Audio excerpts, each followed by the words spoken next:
I'm getting on a bit. I continue to dislike the material.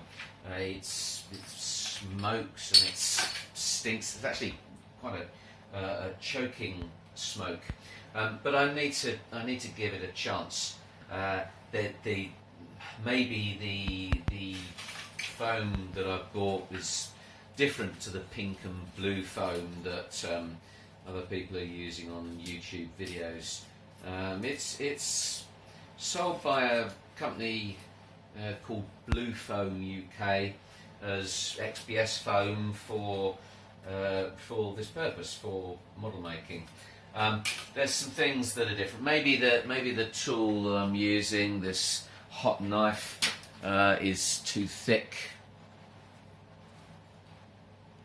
It's actually full 2 millimeters thick, and I expect that the nichrome wire that's used on the Proxon tables is actually much thinner than that, and therefore slices, but like pulling a thicker saw through something. There's going to be more rub, more effort, and therefore a lot more melt and smoke. But I've had experiences in the past with people sculpting, working in different clays, and coming to a modern ceramic clay like fibre clay, paper clay, which is something I favour.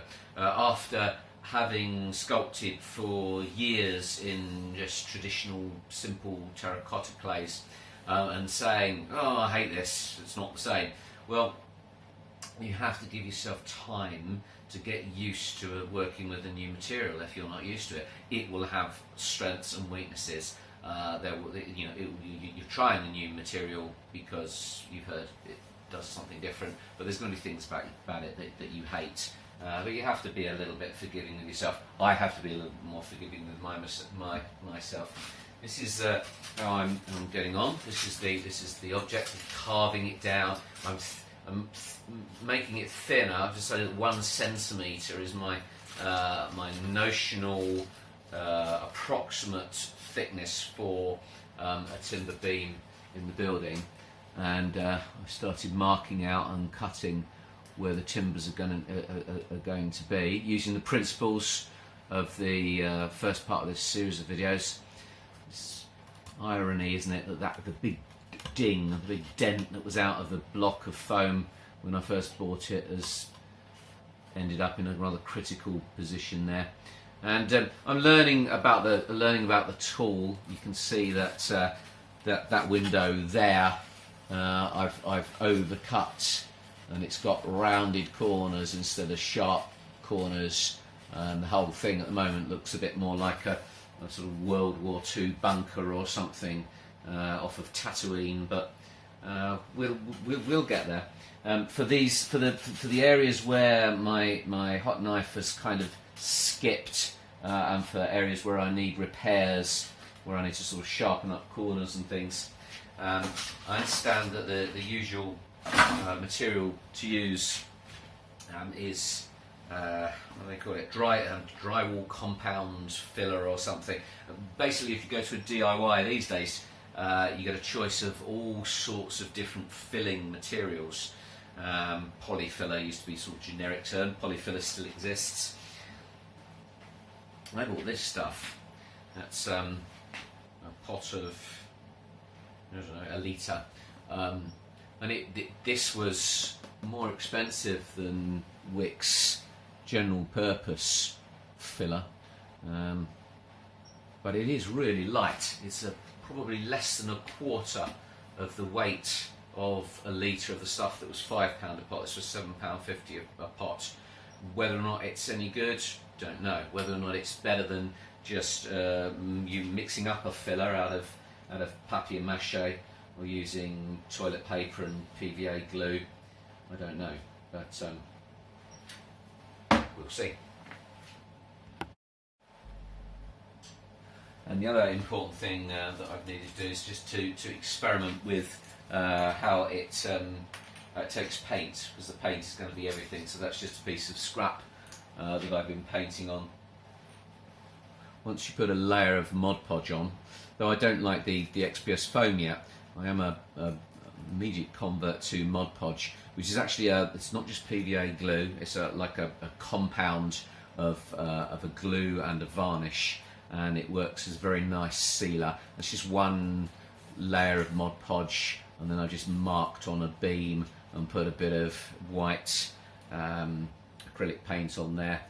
Expensive white acrylic paint. I need to test using some of the cheaper white acrylic paints, and actually trying to find a very matte surface. I want my, particularly because my timber is not going to stick out from the building, I need to make sure that my timber looks like timber. It will be a dark oak brown, and that my lime wash looks like lime wash. All acrylic paint always has a slight plasticky feel, so I'm going to experiment with chalk paints and other kind of paints to see if I can actually get a completely matte as matte can be finish on there. Little things like this happen when you're tired of choking black smoke or gluing things together and letting them dry.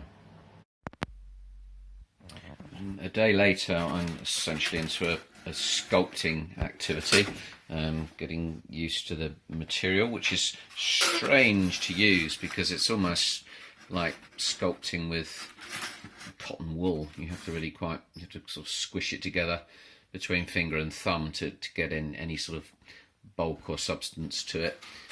It's going to need to be built up in layers, which is about patience, but I'm usually all right with that. With a large project like this, there's always another part of the project that you can be working on. And I've stuck the ceiling on, and notice that I have made a ceiling, because if this is going to be used as a playable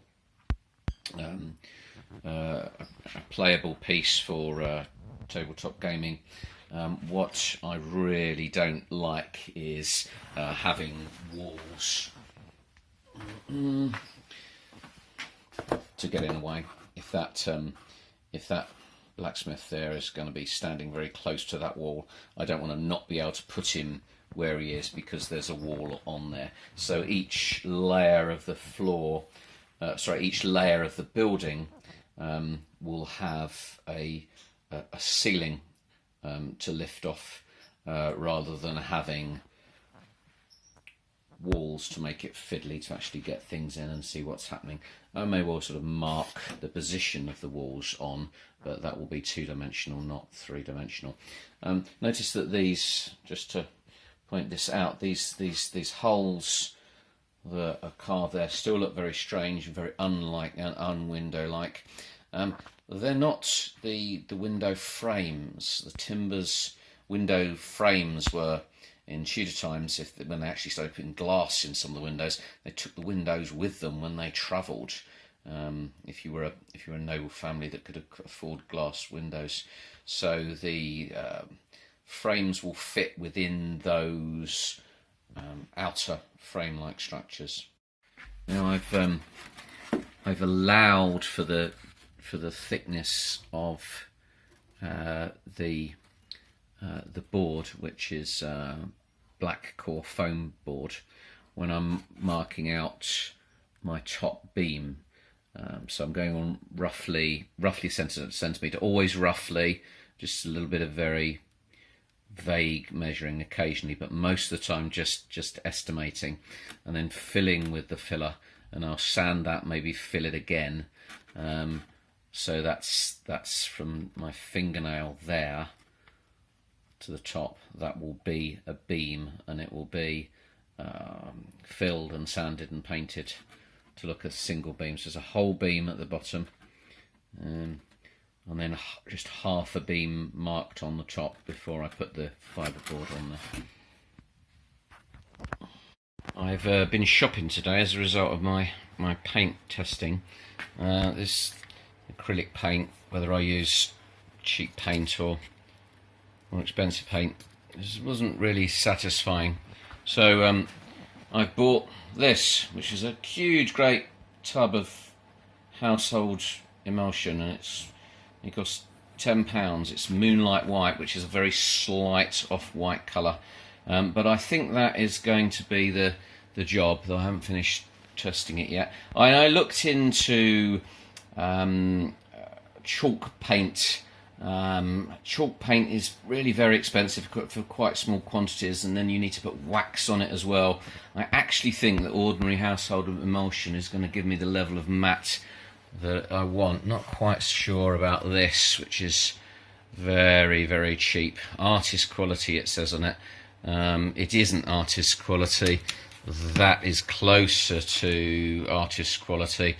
But that is it's about £4 or £5 for 60 millilitres, and that is £2. So I think I may well have to put 2 coats of that, and it's a burnt umber, but it's actually more of a chocolate brown. So mucking about testing paints, and I shouldn't really be testing paints on the piece as I go, but well, sometimes you have to. And I've cut the rough block for the next layer, and then I thought, well, I better go back to the drawing board and start thinking about those layers I haven't detailed then. And then I noticed that I was all very well having plans, but I didn't actually forget that there's going to be a gap there. My walkthrough, my gunnel, haven't planned that in the timber work here, so I'm now going to have to cut a chunk out of there. The wooden bridge is going to be somewhere. Plans are good. You also need to remember to go and look back at them from time to time. I'm in the shed this afternoon because I got fed up with building the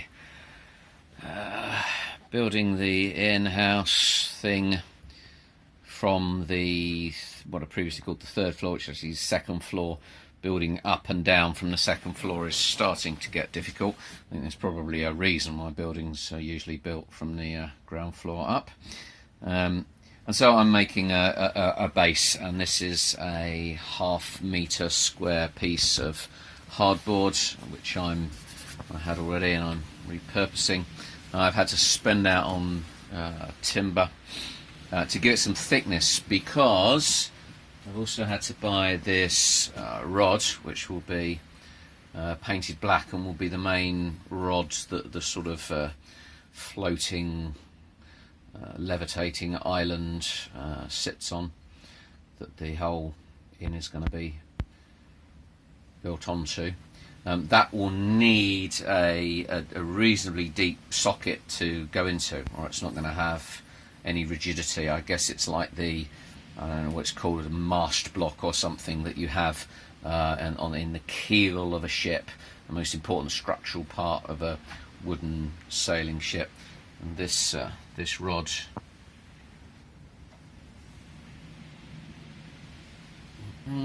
is, look, it says upside down 10 by 1 millimetre.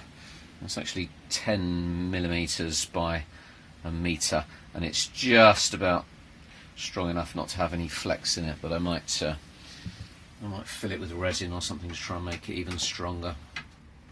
And this chop saw is a wonderful thing. It really, really saves time.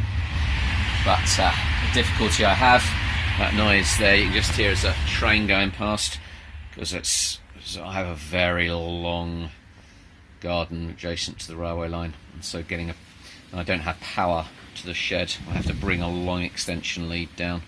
So another reason I work on more than one project at a time.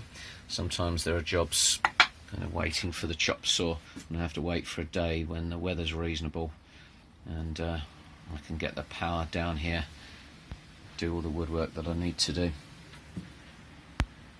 Right, that's glued up. I'm in the right old mess of it. It's important to show you mistakes as well as things that go right. That's going to be turned the other way up and have heavy weights piled on it. Probably stick the chop saw itself on it as one of the heaviest things we've got around here, and that will be left for 24 hours to set. And that's the most important bit. The reason for these beams around the side is merely to give the overall structure the thickness that it needs to support that mast block, I shall call it. And I'm not going to screw it. I could screw it to make it even stronger, but it's not something that's going to take a lot of sort of structural stresses and strains. I've glued it really thoroughly. It's going to be very important when I turn it over to clean off that excess glue, because I've rather in a mess with it, and because I want to tidy up those edges with a hand plane. I want to try and get rid of the excess glue there while it's wet. I need to go up to the house and get some wet cloths to clean that up.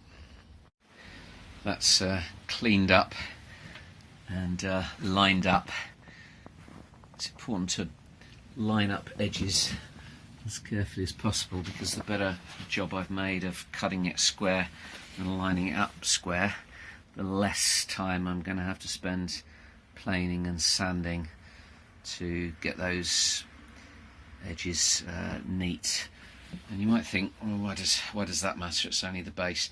It's important because faults and raggedness and just general tattiness on the base, they actually distract attention from the finished piece, and you don't want your audience to be looking at the base and noticing how bad your carpentry is if you can help it.